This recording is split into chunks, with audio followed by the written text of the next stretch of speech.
لفي ضلال مبين إني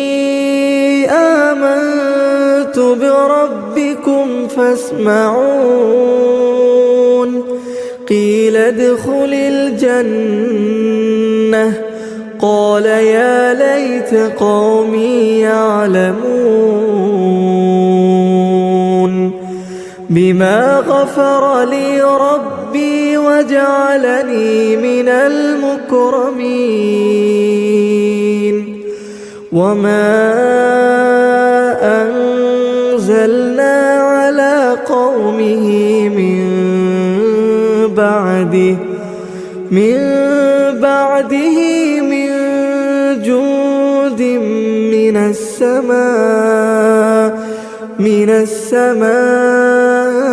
وما كنا منزلين إن كانت إلا صيحة واحدة فإذا هم خامدون يا حسرة على العباد ما يأتيهم من رسول إلا كانوا به يستهزئون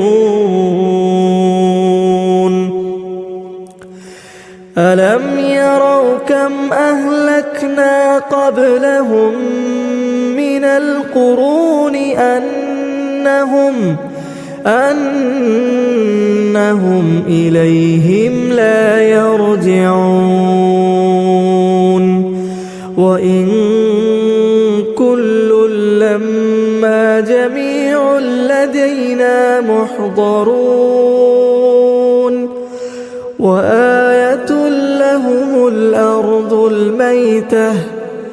أحييناها وأخرجنا منها حبا فمنه يأكلون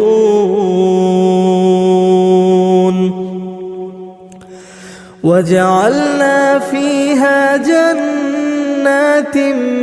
من نخيل وأعناب وفجرنا فيها من العيون ليأكلوا من ثمره وما عملته أيديهم أفلا يشكرون